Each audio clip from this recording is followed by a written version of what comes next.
아멘. 할렐루야. 자주 뵙네요. 지난 수요일에 그 오전부터 저녁 예배까지 또 계속 뵀었고요.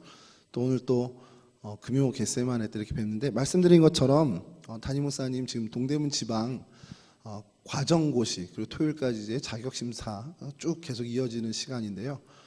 이번에 또 명절이 공교롭게 이렇게 지방회 앞에 껴서 시간이 참 애매합니다. 그래서 금요일이 보통 이제 피하시긴 했는데 어쩔 수 없이 이번에 시간이, 목사님 강의 시간이 저희 겟세마네하고 좀 겹치게 됐습니다. 그래서 제가 또 이렇게 올라왔는데요. 여러분, 제가 요즘 굉장히 집중하고 있는 그 주제가 있어요. 선거철도 아닌데 선택이라는 거에 자꾸 이렇게 집중하고 있습니다. 우리 선택을 한다라는 것은 뭘까? 그런 것들, 그리고 신앙 안에서 우리가 선택은 또 뭘까라는 것을 고민하다 보니까 말씀을 나누는 기회가 생기게 되면 자꾸 그 주제, 그 큰 틀을 벗어나질 못하는 거예요.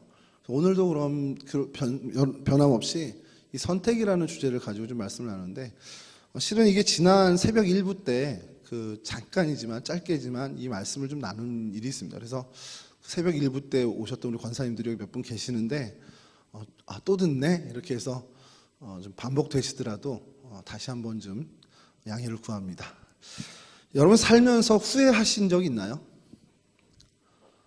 감사합니다. 청년들이 이렇게 고개를 끄덕여 주시니까 제가 마음이, 이쪽 권사님들은 그냥 이러고 보고 계셔가지고.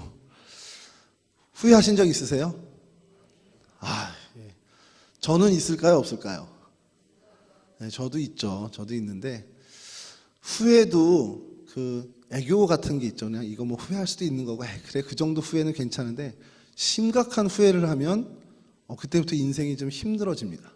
예컨대, 절대 그런 거 아닙니다. 예입니다, 예. 예컨대 저희 집사람이 저 남자랑 결혼한 걸 후회해요. 진짜라고요? 아니, 예라고, 예. 여러분, 만약에 그렇게 후회를 한다.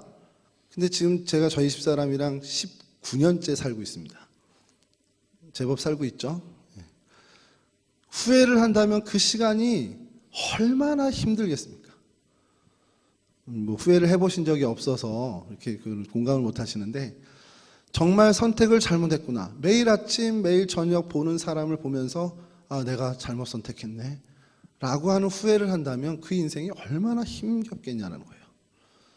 표정들이 안 좋아지는 분들이 몇 계세요. 지금 제가 좀 지켜보고 있습니다. 근데 이런 어떤 심각한 후회 말고, 그때 내가 그거 오른쪽으로 던졌어야 되는데, 그때 내가 그거 샀어야 되는데, 이런 후회들, 이런 소소한 후회들이 있습니다. 예를 들면요, 제가 이렇게 전자제품을 좀 좋아합니다. 뭐 아시는 분은 아시겠지만, 근데 어느 분이 중고를 올린 거예요. 근데 중고 가격 제가 알고 있잖아요, 대부분. 근데 한참 싸게 내놓은 거예요. 그래서 처음에 이거 결함이 있나? 그래서 막 면밀하게 봅니다. 근데 결함이 있지도 않아요. 근데 왜 이렇게 싸게 내놨지? 그래서 이렇게 물어보잖아요. 이거 생각보다 너무 싸게 내놓으신 거 아니에요? 근데 이제 답이 제가 급하게 현금이 필요해서 그렇습니다. 이렇게 온 거죠. 이게 또 의심병이 도지잖아요. 아니야, 이건 뭐가 문제가 있는 걸 거야. 그래서 한참을 고민하다가 결론 끝에, 그래, 조금 결함이 있어도 이 가격이면 괜찮겠다 라고서 구매하겠습니다 연락을 했더니 팔렸습니다 이렇게 오는 거죠. 그럼 이제 그때 좀 후회가 되죠. 내가 조금만 더 진짜 한 30분만 먼저 더 결단했으면 그럼 내가 이걸 좋은 것을 좋은 가격에 살 수 있을 텐데. 팔 때도 마찬가지입니다. 팔 때도 이건 실제로 좀 있었던 일인데, 제가 얼마에 올려놨어요. 그랬더니 한 10,000원만, 뭐 20,000원만 빼달래요. 그래서 그럴 수 없습니다. 그래서 버텼죠. 근데 그 다음날 저랑 똑같은 물건인데 저보다 조금 더 좋은 물건을 저보다 더 싸게 내놓은 사람이 생긴 거예요. 그러니까 어제 그 가격이라도 팔걸, 이런 후회를 하게 된 때가 있습니다. 물론 우리 전세호 전사님이 애써주셔서 좋은 가격으로 팔았습니다. 결말이 아름다우니까 이렇게 말씀을 드리는데, 여러분, 사람은 언제나 후회하고 삽니다. 그게 다시 얘기하면 우리가 선택을 잘못한 적이 많다라는 것을 저희가 그것을 의미하는 거죠. 내가 많이 후회한다. 이것은 결국 그때에 내가 선택을 좀 잘못했다라는 이야기와도 같은 얘기죠. 이번에 제가 중요한 선택을 하나 했습니다. 사전 연명의료 의향서라는 거를 평소에 생각을 많이 했는데 어디 가서 작성하는지도 모르고, 그래서 어느 병원 어디 가서 이렇게 하면 된다는데 이게 또 바쁘다 보니 찾아갈 짬도 안 나고, 또 괜히 가서 저 이거 쓰러 왔습니다 하면 조금 좀 이상하고, 그래서 그냥 차일피일 이렇게 미루고 있던 차에 저희 교회 여기 옆에 동성교회 있죠. 거기 동성교회 담임 목사님이 웰다잉 그 일을 좀 많이 하세요. 그리고 요 상담사 자격까지 얻으셨고, 그래서 사전 이름이 좀 어렵습니다. 사전 연명의료 의향서를 내담자를 작성할 수 있는 자격을 갖고 계세요. 그러더니 우연하게 지난 주일에 만났습니다. 우리 새샘교회 교사 아카데미를 갔는데, 강 목사 잘 만났다. 그래서 왜요 목사님? 그랬더니 내가 한 80명을 채워야 되는데 당신 이것 좀 쓰지? 그러면서 보여주시는데, 원래 좀 제가 찾던 거예요. 목사님 저 이거 어떻게 하는지 몰라서 하고 싶었는데 잘 됐습니다 하고서 그 자리에서 했습니다. 제가 생각하건대 훗날에 이런 일이 벌어지진 않겠지만 혹 벌어지더라도 그때 참 잘 썼다라는 선택이었다, 좋은 선택이었다라고 후회하지 않을 것 중에 하나가 아닐까라는 생각이 좀 들어요. 저희 어머니도 이거 전에 얘기를 하셔서 나중에 그럼 저희 어머니도 좀 해주세요 말씀드렸더니 얼마든지 불러 내가 갈게 그러셔서. 근데 여러분 이런 선택들, 뭔가 결정하는 것, 이것이 참 많은 시간이 필요하기도 하고요, 아니면 순간적으로 이루어지기도 합니다. 그런 선택들과 결정들이 이루어지다 보니까 저희들이 잘한 선택도 있고 좀 아쉬운 선택도 있고 혹은 후회가 되는 선택도 있다는 거죠. 그렇게 살아가는 것이 저희들의 인생입니다.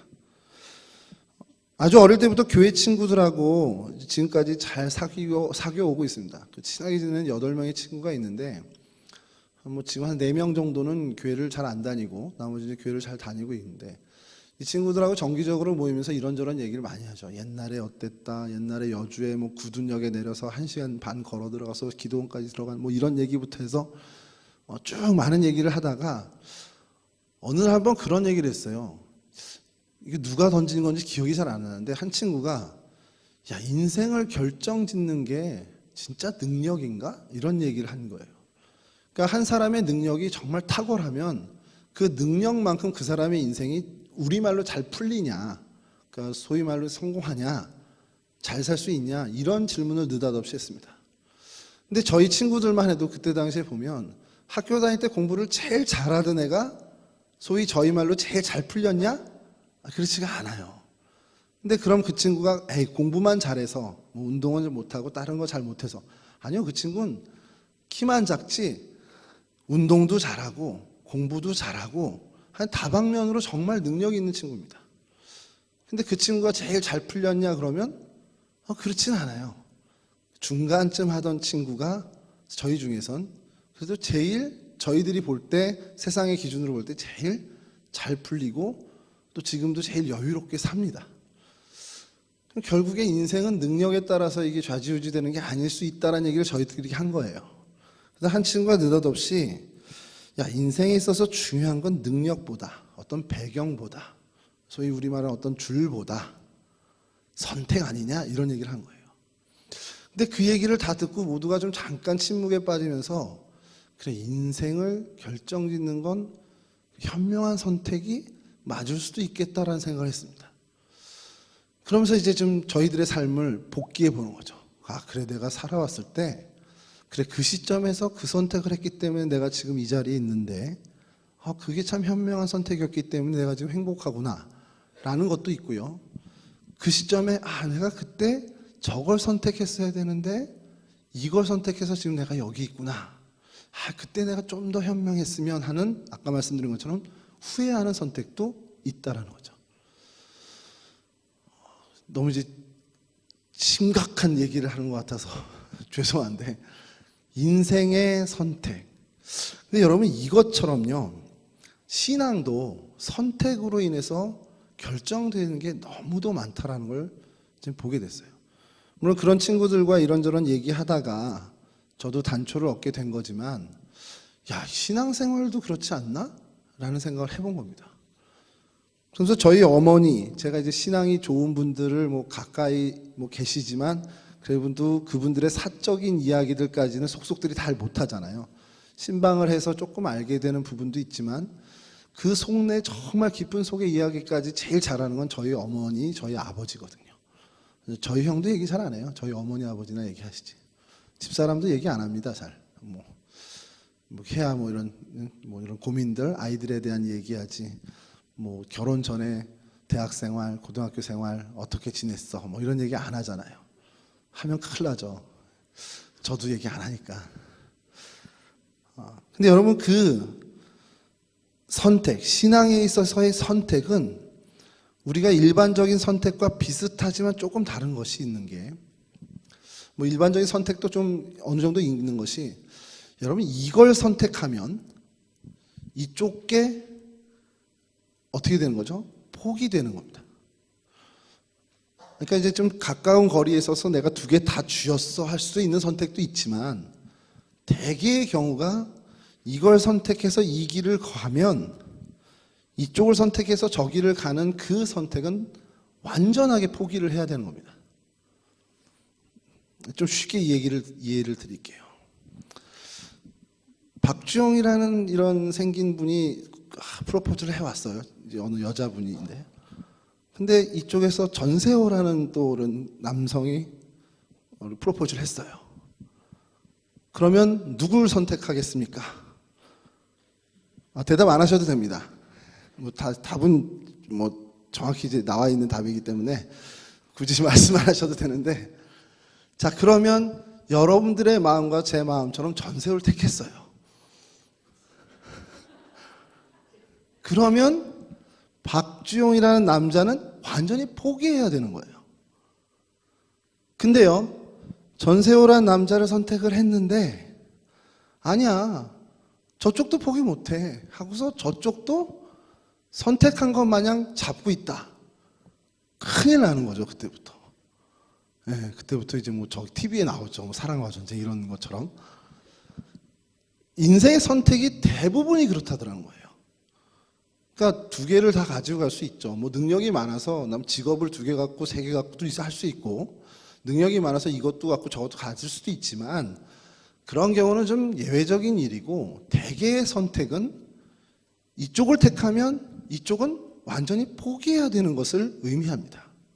세상적인 선택도 그런 경우가 많은데, 특히나 신앙의 선택은 그런 게 훨씬 더 많다는 거예요. 무슨 말씀이냐? 내가 오늘 하루 정말 이 삶에서 세상을 살아갈 텐데 그리스도인으로 살아가고 싶어요. 그래서 나는 말씀을 따르는 그리스도인으로, 난 이제 주일만 크리스찬으로 살아가는 썬데이 크리스찬 살지 않고 난 매일매일 내 삶의 현장에서도 정말 예배하는 삶을 살겠다. 그래서 나는 매일매일 그리스도인으로 살겠다라고 선택을 했다면, 이전에 그렇게 살지 않았던 삶의 모습, 그러니까 바꿔 얘기하면 그리스도인처럼 살지 않았던, 그러니까 세상 사람처럼 살았던 그 삶을 완전히 버려야 된다는 걸 의미합니다. 저희 장인어른 얘기를 하면 안 되지만 그래서 잠깐 꺼내면, 제가 듣기로는, 저는 한 번도 결혼 이후에는 본 적이 없지만 제가 결혼 전에 젊으셨을 때 술을 좋아하셨대요. 근데 교회에 나가시고 선교 여행을 준비하시고 선교를 다녀오시면서 성령 체험을 하셨죠. 그러고 나서 그 날부터 술을 완전히 끊으시고 지금까지도 아예 입에 대지 않으시죠. 그런 분들이 저희 주변에 한두 분쯤은 있잖아요. 당사자가 그런 분들도 계실 텐데 이 안에. 어쨌든 그런 선택, 그런 분이 계셔요.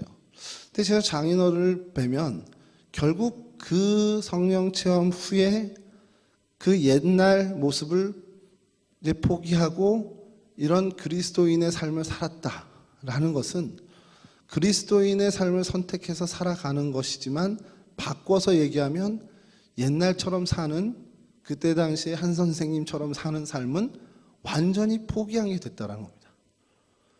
이렇게 설명하면 좀 이해가 되시죠? 저는 뭐 모태신앙이니까 그런 경험이 없지만, 제가 막 정말 세상 놀 거 놀고 막 이러면서 살다가 예수님 만나서 딱 끊고 이쪽에서 정말 신실한 그리스도인을 산다면, 신실한 그리스도인의 삶을 선택했다라는 얘기로도 되지만, 반대로 얘기하면 저렇게 세상적으로 살던 삶을 버렸어라는 표현도 동일한 의미가 된다는 거예요. 여러분, 우리가 신앙생활에 있어서 선택하는 그 모든 것에는 거의 다 뭔가를 포기하고 버려야 하는 것을 다 의미를 갖고 있다는 겁니다. 내가 새벽 기도를 선택했어, 난 새벽 기도를 꼭 하겠어라는 어떤 그런 신앙생활을 선택했다면 새벽 잠을 포기하겠어라는 것과 같은 의미로 저희가 받아들여야 된다는 거예요. 우리 이한림 목사님이 세상 정말 어려운 결단을 요즘 하고 계십니다. 아침 금식을 하고 계신데요. 저분의 성향의 금식이란 것이 쉬운 일이 아닌데 정말 위대한 선택을 했습니다. 내가 아침 금식 기도를 하겠어라는 선택은 달리 얘기하면 아침밥, 그 배부른 포만감을 포기하고 버렸어라는 것을 의미하는 거예요. 죄송합니다, 목사님. 여러분, 신앙의 결단이 이와 같다면 우리가 이제 살아갈 때 선택하는 이 부분을 보기도 하지만 버려야 되는 그 부분도 고려의 대상이 돼야 된다는 겁니다.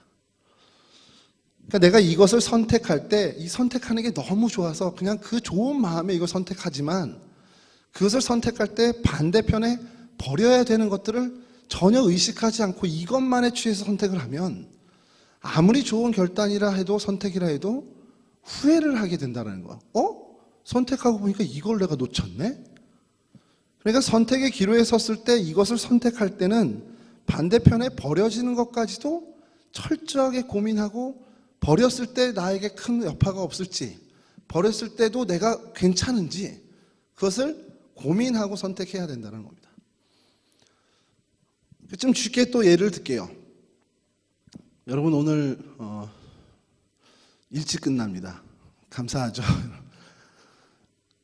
요 얘기만 하면 거의 좀 말씀이 끝날 텐데, 아주 그냥 쉽게 예를 들어서 신앙에 우리가 그 성경을 보면 신약이든 구약이든 위대한 신앙의 선배들이 많이 나와요.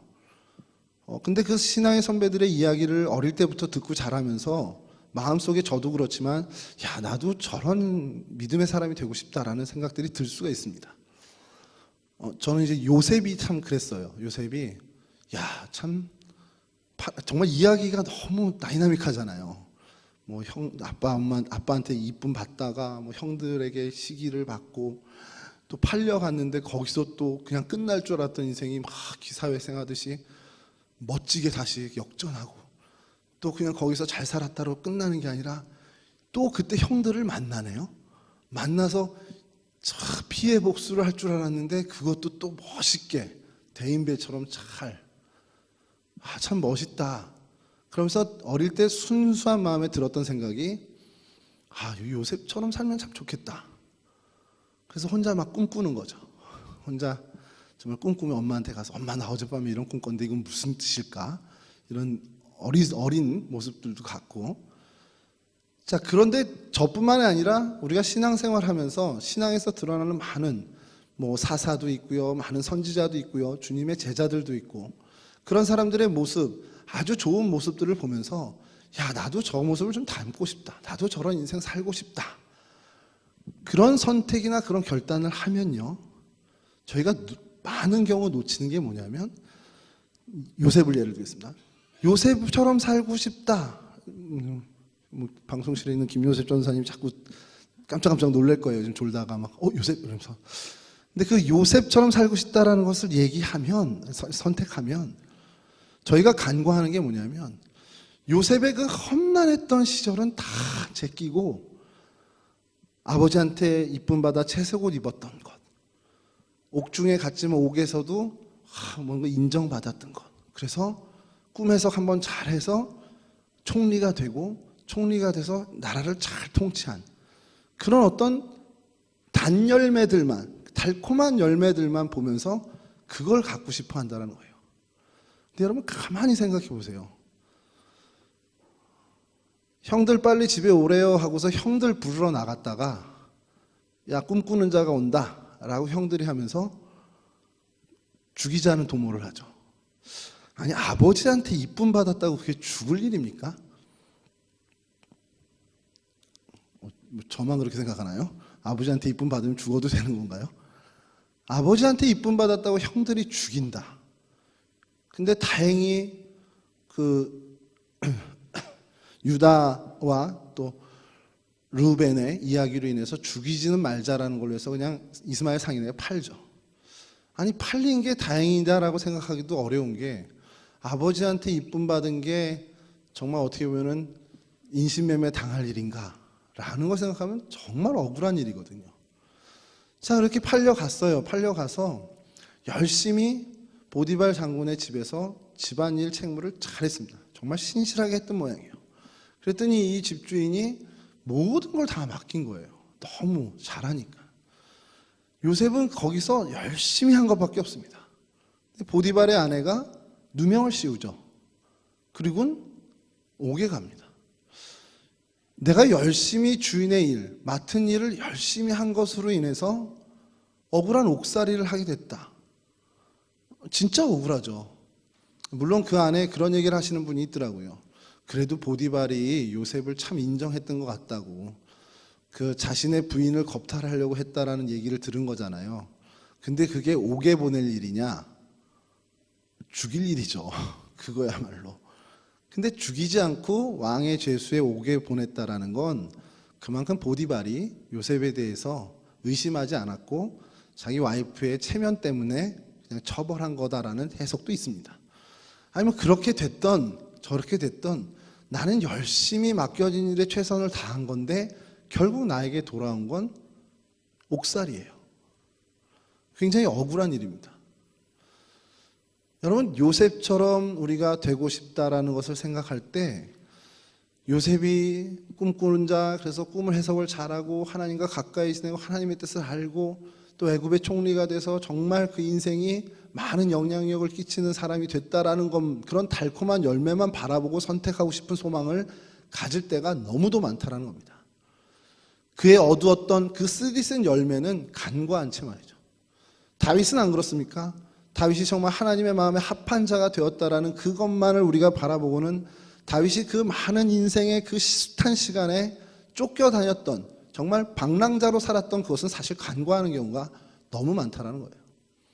일전에도 한번 말씀드렸지만 내 아이가 사무엘처럼 자라면 좋겠다라고 그 옛날에 어릴 때 제가 지금도 기억하는 게 버스 이렇게 타고 가면 기사 선생님 앞에 이렇게 그림 하나 그려져 있는데 이렇게 손 모으고 기도하는 게 있었거든요. 그래서 저는 그게 어떤 여자애인 줄 알았더니 나중에 커서 알았는데 그게 사무엘이래요. 근데 뭐 오늘도 무사히라고 써 있잖아요. 그렇게.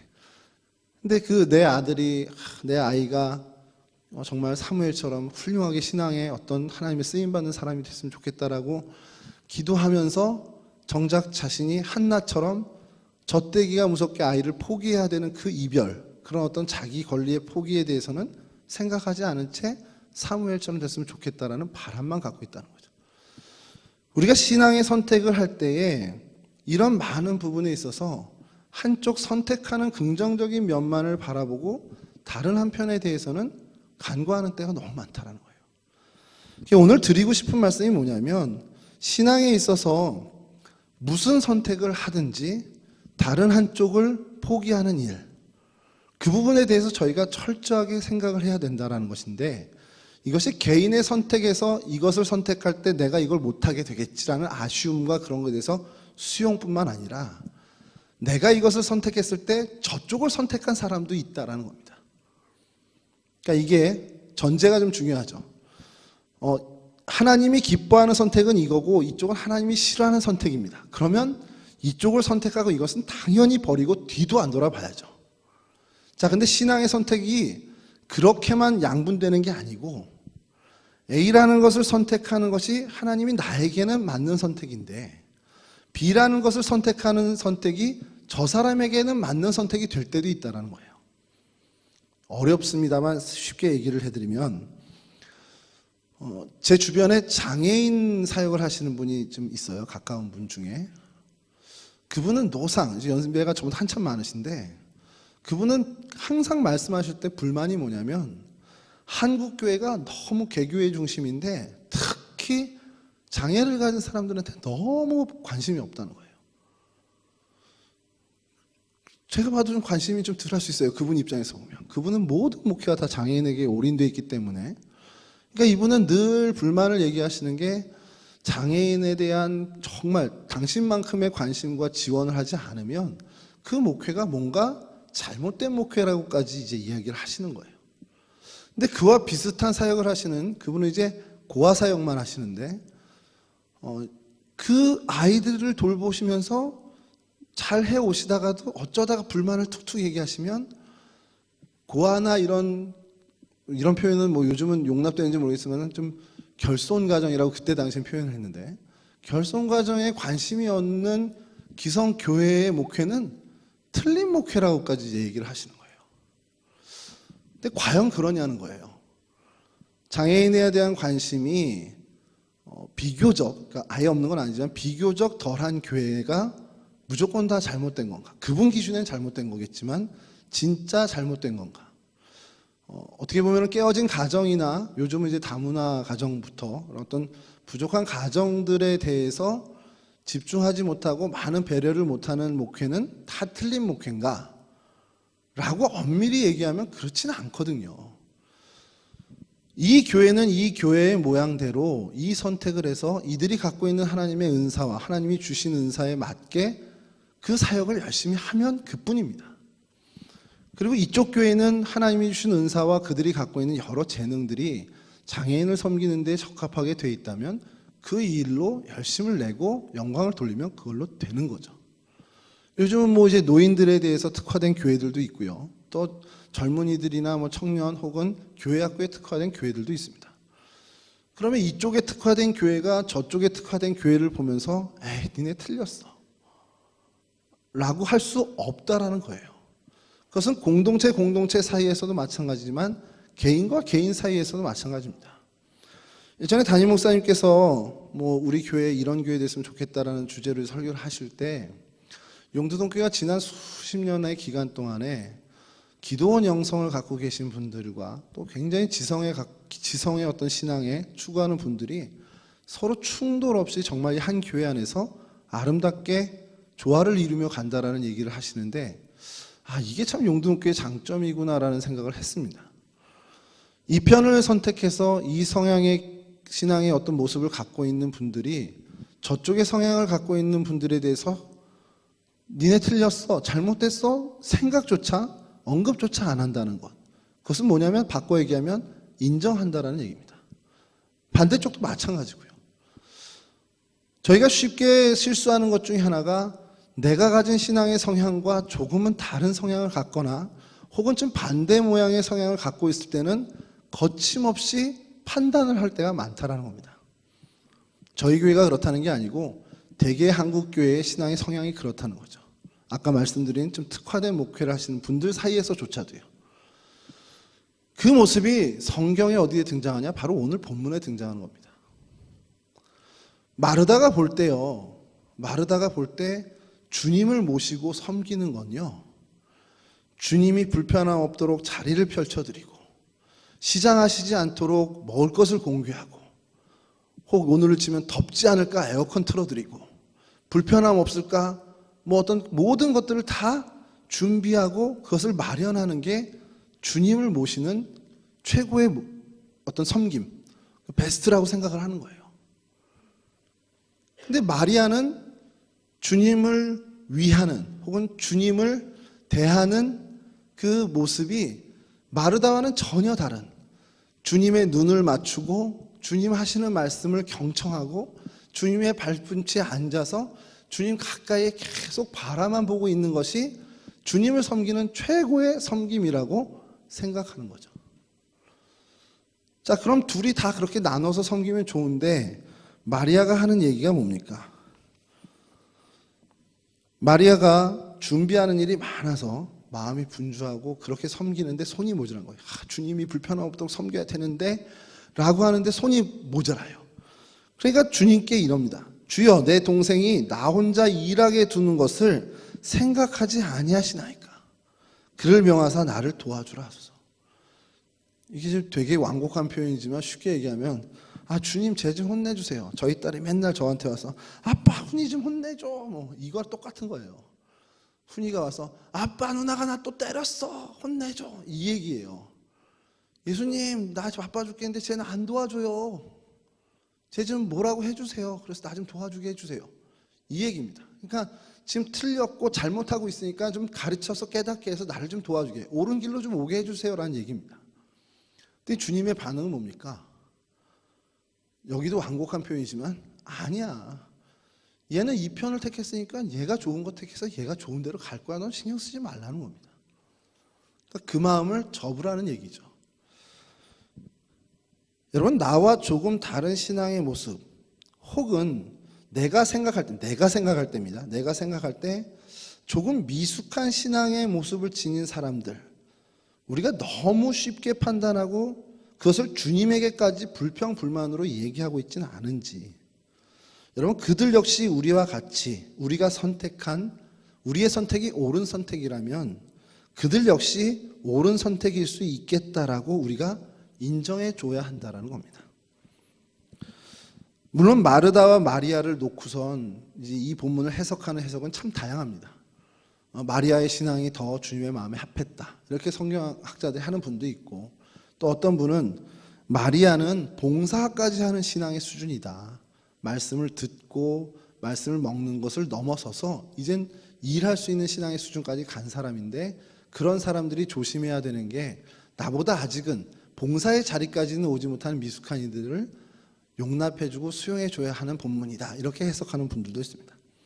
주님께서 그렇게 얘기하시는 걸 수도 있어요. 마르다야, 네가 네 신앙 수준에서 나를 위해 봉사를 선택하는 것이 정당하고 옳은 선택인 것처럼 네 동생의 수준에서 말씀을 듣기 위해 다른 거 다 포기하고 그 자리에 앉아있는 선택도 옳고 정당한 선택이다 라고 가르쳐 주시는 거죠. 여러분, 이게 뭘 의미하냐면 우리가 신앙에 있어서 우리의 선택이 주님을 위한 선택, 그러니까 이 선택이 주님 때문에 이루어진 선택, 그 원인이 주님이라는 그 주님 때문에 이루어진 선택이라면 그 선택은 주님께서 책임지신다라는 거예요. 이게 내 유익 때문에 이걸 선택한 거나 아니면 이거저거 계산기 두들겨보고 이게 우리한테 조금 더 플러스 되겠다 한 선택이 아니라 정말 주님 어떻게 해야 됩니까? 라고 주님과 고민하고 주님의 말씀을 경청하고 주님과 씨름하다가 주님이 주시는 귀한 마음으로 이쪽을 선택했다면 그 선택에 대해서는 주님께서 책임져 주신다는 겁니다. 우리가 공동체든 개인이든 늘 선택의 고비에 서고 그 선택의 기로에 섭니다. 어떠한 선택이 되고 그 선택이 결정되는 것이 뭐 개인이야 내 마음대로 하면 되니까 상관없는데, 공동체적으로 어떤 선택을 할 때 그게 내 마음과는 정말 안 맞을 때가 있어요. 왜 저렇게 결정하지? 이쪽이 맞는 것 같은데. 그러나 그 모든 일들 속에서 우리가 기도하고 주님께 의탁하고 주님께서 주신 마음으로 결정된 일이라면 그 결정은 주님께서 책임지시니 우리는 그 결정에 그 이후에 일어나는 모든 일들에 최선을 다하면 그뿐이라는 겁니다. 여기서 중요한 것이 뭐냐면, 아까도 말씀드렸지만 우리가 인생을 살아오면서 특별히 신앙에 있어서 선택이라는 것이 중요한데, 이 선택이라는 것은 희미한 의미, 아주 희한하게요, 그냥 선택한 것만을 갖는 게 아니라 그 속에 이루어야 할 결단을 얘기하고 있습니다.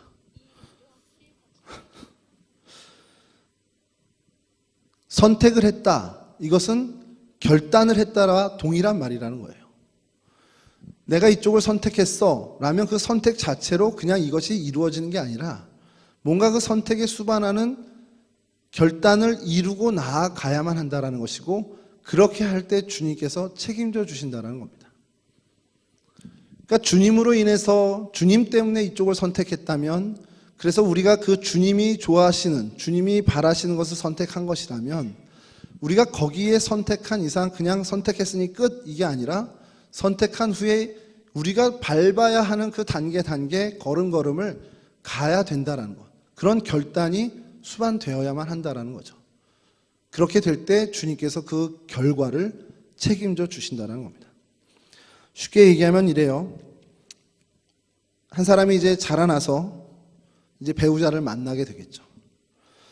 자신이 만난 배우자, 이건 뭐 기도하고 만났고 하나님께서 뭐 좋은 마음을 주셔서 만났어요. 확실히 하나님이 허락하신 만남이고 하나님이 이쪽을 선택하라 바라시기 때문에 정말 하나님과 씨름하고 하나님과 같이 고민하다 선택한 결과입니다. 자, 그러면 이 사람을 나의 배우자로 선택했습니다. 내 짝임을 믿고 결혼을 했습니다. 자, 결혼해서 살면 뭐 다 아시겠지만 그걸로 끝이 아니잖아요. 제가 어릴 때부터 제일 불만이었던 게 뭐냐면 모든 영화가 막 우여곡절 끝에 주인공 남녀가 결혼을 합니다. 그러면서 웨딩 마치에 울리고 신혼여행 출발하면서 영화가 끝이 나요. 근데 전 그 다음부터가 궁금한 거예요. 그래서 그 다음에 어떻게 잘 살았대? 아니면 뭐 싸우면서 살았대? 아니면 뭐 문제가 있었대? 이걸 알고 싶은 거예요. 근데 모든 대부분의 영화가 거기서 끝나고 동화도 그냥 끝나더라고요. 어릴 때부터 그런 생각을 쭉 하다 왔는데 장성에서 보니까 제 궁금증이 틀리지 않은 거더라고요. 영화는 거기서 끝나지만 인생은 거기서부터 시작입니다. 결혼을 해보고 그리고 결혼을 한 가정을 이룬 것으로 선택을 잘했다, 그리고 박수 받았다, 그것으로 끝나는 게 아니라 그 이후에 이어지는 그 선택 때문에 동반돼야 되는 노력들과 결단이 훨씬 더 중요하더라는 거예요. 이 사람을 하나님이 주신 배우자다, 짝이다 생각하고 결혼을 했는데 내가 기대했던 것과 전혀 다르기 때문에 나는 틀렸어 라고 아무것도 안 하고 두 손 놓고 두 발 놓고 있다면 그 선택은 여지없이 결과가 좋지 않을 수밖에 없다는 겁니다. 그러나 그것이 내가 주님으로 인해서 이 선택을 했어, 주님께서 나에게 베풀어 주신 배우자야 라는 어떻게 보면 소명의식을 가지고 철저하게 더 열심으로 그 소명을 이루어가기 위해 애쓴다면 물론 사람의 능력으로 그 결과가 좋게 된 것이 아니지만 주님께서 그 결단과 그 한 걸음 한 걸음의 노력으로 인해서 주님께서 함께 해주시고 그 결과를 책임져 주신다는 얘기죠. 말씀을 마치겠습니다. 여러분, 저희가 신앙생활을 하면서 선택하는 개인의 신앙의 선택 가운데 이것을 선택했어, 정말 지금 생각해도 정말 그때 하나님이 지혜를 주셔서 하나님이 도와주셔서 정말 바른 선택을 했어 라고 하는 부분이 있다면 그것으로 만족해서는 안 된다는 거예요.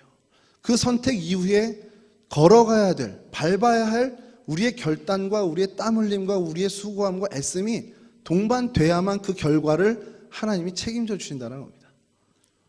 개인의 신앙도 마찬가지고 공동체의 선택도 마찬가지입니다. 공동체가 A와 B를 놓고 선택을 해서 A를 선택했습니다. B를 선택하고자 한 사람들도 있었겠죠. A를 선택했습니다. 결과가 그렇게 나왔다면 그 A를 선택한 것으로 그냥 박수치고 좋아하고 끝날 게 아니라 그 A를 선택한 이후에 밟아야 할, 결단해야 할 그 수순, 그 땀 흘려야 하는 노력들이 분명히 있다라는 거예요.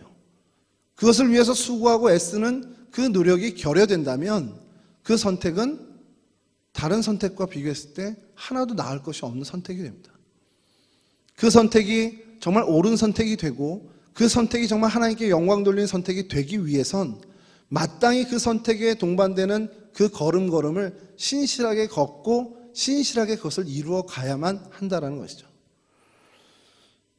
여러분, 가정에서나 일터에서나 우리 공동체에서나 우리가 앞으로도 계속해서 선택하는 삶을 살아나갈 겁니다. 그리고 그 선택하는 삶은 결단을 동반하는, 결단을 각오해야 하는 그러한 선택들로 채워질 겁니다. 현명한 선택을 위해서 기도하고 현명한 선택을 위해서 애쓰고 수고하는 노력 이상으로 그 선택되어진 그 길을 걷기 위해서 수고하고 땀 흘릴 각오와 결단이 우리 가운데 있어야 한다는 것이죠. 그것은 개인의 삶도 공동체의 행복 가운데도 동일하게 적용되는 하나님의 원칙입니다. 말씀 마치겠습니다. 여러분, 어떠한 상황 속에서도 또 어떠한 경우에서도 정말 좋은 선택, 하나님이 기뻐하시는 선택을 이루시는 그러한 주님의 백성들이 되시기를 간절히 축원합니다. 좋은 것을 택하는 것, 그 선택의 동기와 원인이 주님이 되시기를 간절히 바랍니다. 그리고 그 선택을 통해서 마땅히 땀 흘려야 하는 수고의 땀 결단하며 흘리시기 바라고요. 그 여러분들이 수고해야 하는 그 수순을 정확하게 밟고 감당하셔서 주님이 기뻐하시는 그 선택이 주님이 기뻐하시는 결과로까지 이어질 수 있도록 여러분 수고하고 애쓰는 주님의 거룩한 일꾼들이 되시기를 주님의 이름으로 간절히 축원합니다. 우리 찬양하시고 계속해서 우리 기도하겠습니다. 우리 성령이 오셨네. 함께 찬양하시고요. 자유롭게 기도하도록 하겠습니다.